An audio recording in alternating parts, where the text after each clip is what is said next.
Hello everyone, it is Subquaza here today, making a tier list about the Overwatch 2 Mythic skins. We're going to go from worst to best, starting with my worst, which I personally believe to be the Hanzo Mythic. I actually really like Season 7 as a season, but this skin in particular isn't to my taste. Only because of the customization options. I think there's about 10 different combinations. In fact, 6 different combinations looking at the screen here, and that is just not enough. Way too little. That's the problem with the skin. That's it, it looks good. I don't actually have a burning hatred for any of the mythic skins. However, this one is just the worst. It's the customization options. The theme's alright, the design's solid, customization, it just doesn't have many options, hence why I don't really use it. I personally like this red look with the like the skeletal bone spine for the bow, but that's kind of all I have to say on the Hanzo skin. Next on the list is going to be the Orisa skin, this season's mythic. It is better than last season, which suffers from the same issue. Customization options. And I don't mind the theme of the skin. I've heard a lot of complaints about it looking like, I can't remember the skin name off the top of my head, but looking like the other bug skin for Orisa. I think it's okay. I'm going to use it, but that's about it. And the staff not changing with the different colours as well is kind of a bit of a bummer. It would have been nice to see like the javelin actually look a bit different. But a bit of gameplay here. I think to talk about mythic skins as they are, it's an interesting topic in Overwatch because you tend to have a lot of like, well, the original ones, they had a lot of customization options, and I believe that is what made them good. You're going to see later on in the list that a lot of skins are going to be coming up with 4 sets of customizations, with like 3 or 4 options each in those customization boxes. And that's really the target for a lot of people. I mean, I believe the skin looks good, then who really cares? It's fine as it is. If it looks alright, then I don't need customization. I'll just use the colour scheme I like most. I think having 4 colour schemes, for this skin in particular though, was a really good step in a good direction, because obviously the battle pass is themed around Call of Hunt, and it's like a forest beast, a polar beast, a desert beast, and an aquatic beast, and I believe having those 4 like attached themes together just kind of unified the skin. The weapon model as well, using this, I've only used this one game, which was this one, but that weapon model, absolutely amazing. So next on the list is the Kiriko skin, and we're going to see why, because this is probably going to be a surprise to quite a lot of people. I don't like Kiriko personally. I don't like her character, I don't like most of her skins, I don't like the fact that she's in a port, I just don't like Kiriko. And it's probably personal bias, but I'm not afraid to admit that. But I honestly think that Season 3 was a bad season. Well, not bad, but bad compared to all the seasons. I think that also brings this skin down. Its customization's very fast, more so than the Orisa and Hanzo skin, but I just don't think the theme is for me. I'm not a big fan of any of the hairstyles, the actual outfit isn't really my kind of thing, and in fact this is the first mythic skin I don't actually use despite owning it.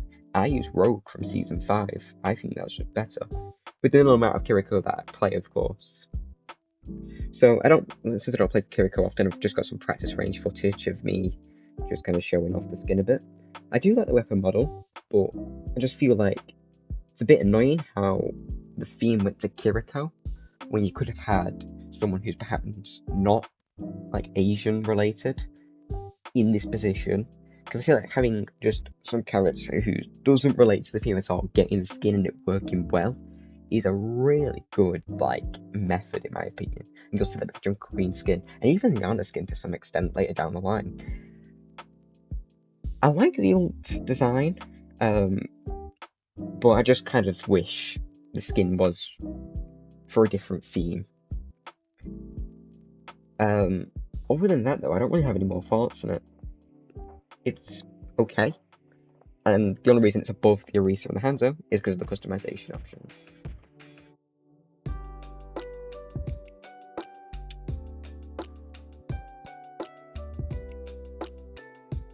Next on the list is going to be the Junker Queen skin. As I just mentioned, I like it when they take a character, so Junker Queen's obviously Australian, and then just give him a completely different theme, which was Greek mythology in this case. Having Zeus Junker Queen in the Battle Pass as the mythic skin was probably the best decision I could have seen them making for that season, in terms of the Battle Pass.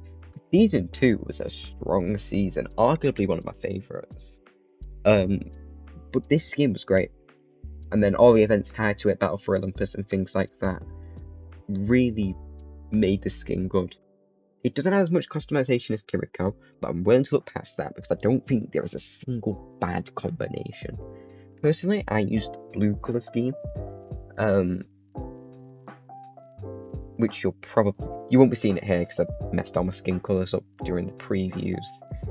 But this is just some Queen gameplay, which was actually a pretty good game, by the way, may I add. Other than that, though, I don't think I have much to say about the Junker Queen skin.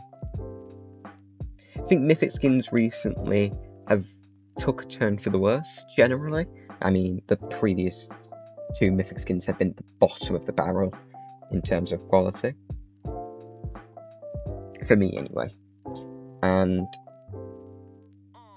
I just think the direction to take it in is add more customization and just make the hero who gets the skin completely absurdly untied to the theme. Like, the skin itself should be tied to the theme, but the hero not as much. So the next season, I'm pretty sure is in Gypsum Battle Pass.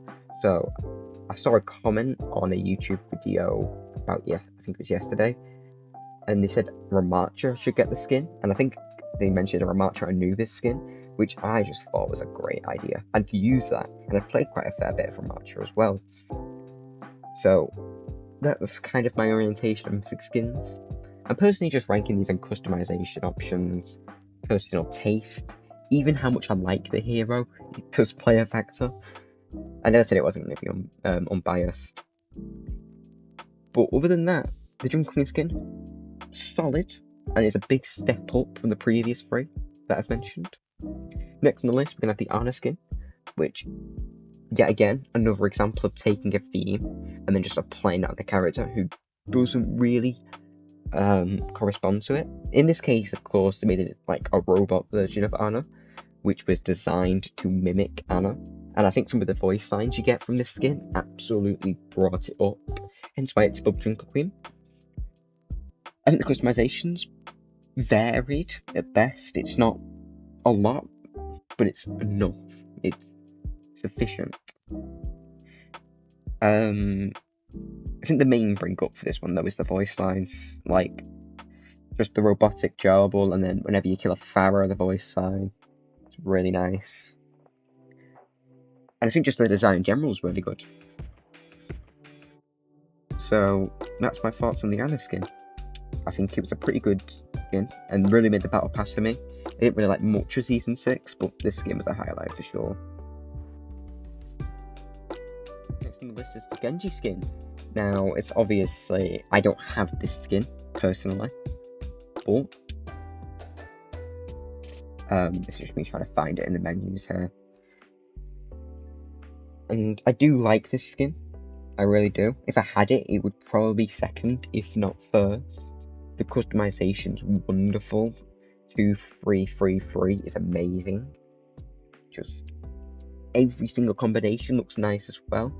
Whenever I see a Genji in my games for one of these skins, they always look amazing. And they never have the same skin as someone else. So it just makes it that much more enticing. I think the skin is just good. It's really nice. If I had it, I'd probably obviously have it equipped. I won't use it really because I don't like Genji. But it was a good skin.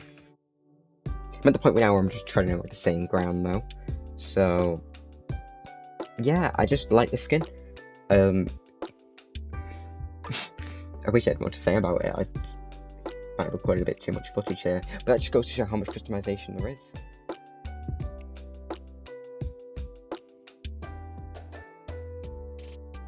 The next thing on the list is going to be the Sigma skin. Now, this does mean the Tracer skin is my favourite. For the Sigma, I loved Season 4, personally. Life Weaver came out.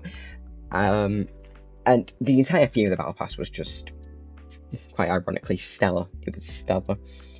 And it was just such a good skin. I use it every single time I play Sigma. Any combination, it's just amazing. Honestly, I remember seeing this skin back at the start of 2023 and just thinking, wow. Like, after the Kiriko skin as well, they just hit this one at the park. All the clothes are great. And I love every combination. So I don't play a lot of Sigma. I really don't. I think I've got like 6 hours on him at most. So ignore the bad footage. I don't really know how to play him. But anyway, just the skin, every single bit of it. The design of the ultimate's amazing. We didn't talk about other skins because I just didn't think they were up to par. But it's just such a fun skin to use. The voice lines are fun. I can tell the voice actor really put some emotion on this one. I just enjoy this design, everything that comes with it. Other than that, though, that's pretty much all my thoughts on the Sigma skin. I think it was just a good season, a good skin, a good battle pass theme. And yet again, they gave a skin to a character that doesn't really fit. Granted, you have the whole universe thing. It doesn't matter.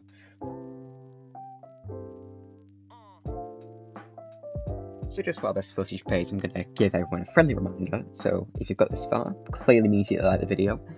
It would be great if you could like and subscribe.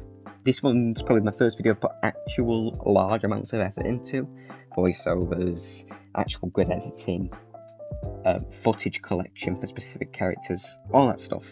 So I just like to remind you to like and subscribe.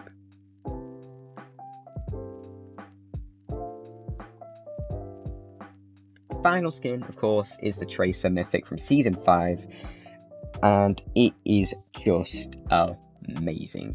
Now, I will remind you, it's not my favourite skin overall, probably top 3. I don't even play Tracer, but this is an amazing skin. For me, it's the gold standard of what a Mythic skin should be.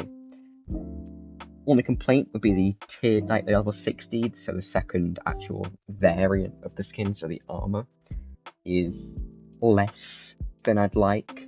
It's not as good as the other two, but you can just use the other one. This skin, I cannot express how good it is. From just the way it flows, this emote here is fun as well, so it just gives a good look at the skin. But the way the burning crest goes off, it is just a wonderful skin. I would use it in game, but I don't play much Tracer. And the final thing I'd have to mention is the pulse bomb animation, which is just wonderful. Thank you for watching, everyone. This has been a great video to produce. I am very glad that I've decided to make this video now, and I hope you all will consider liking and subscribing and sticking around for the next one. Turn on that notification bell. Goodbye now.